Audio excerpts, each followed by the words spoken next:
हो इथे या झेंडावाली वरती आहे. झेंडावाली बाबांच्या सोबत अहो, या ना. मी घेतो तुम्ही वरती उभा राहा.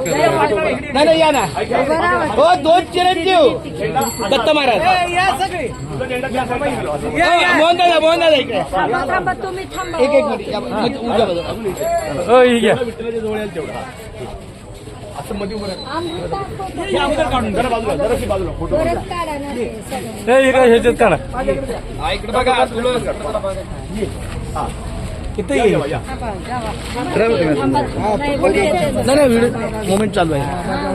हा ओके झेंडा घेत जरा गर्दी जरा यांच्या मेन घ्या, जरा फोटो घ्या. आज आपल्या मुंबई ते पंढरपूर पायी श्री संत रोहिदास दिंडी क्रमांक 24च्या पुण्यनगरी भंडी शेगावला आमच्या दिंडीचे सर्वांचे तात्या म्हणजे आपले साळुंके माऊली आपल्या सर्वांना आशीर्वाद देण्यासाठी इथे 93 वर्षाचे आहे, तरी पण आपल्या वारकऱ्यांच्या सेवेला वारकरी माझा आला की त्यांना इतकं चैतन्य त्यांच्या चेहऱ्यावर दिसतं. खूप आनंद वाटतो. आपल्या वारकऱ्यांना कुठली सोय आपण कमी पडू नये याची ते जातीनं काळजी घेतात. आल्यापासून मी त्यांना भेटतोय, सतत विचारतात काय अडचण आहे का, पाण्याची आहे का, जागेची आहे का. बोला तात्या काय अडचण आहे, सगळं व्यवस्थित चालू आहे. चालतं. रामकृष्ण हरी. रामकृष्ण हरी. येतं आपण या, या. शुद्ध बीजा पोटी फळे रसाळ गोमटी याप्रमाणे आमच्या तात्यांचे दोन्ही चिरंजीव आहेत. मोहन दादा आहेत.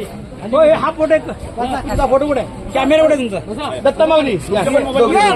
हो महाराज या, तुमच्या या. मोबाईलमधून काढायचंय, तुमच्या मोबाईलमधून पण काढायचंय. वा वा वा. तात्या. हे दादा हा, इकडे बघा. किती छान एकदम. हो मंडळी इकडे बघा. देवा इकडे बघा सगळी. शांत राहू द्या. हा. बघा ना डॅडी फोटो काढा. खाली खाली खाली बघा की. इकडे बघा तुम्ही दोघं बंधू प्रेम घ्या इकडे बघा, तिकडे घ्या. बंधू प्रेम इकडे बघा. हा, छान छान. वा वा छान छान छान छान झालं. बाबाचा फोटो असा काढून भिंतीवर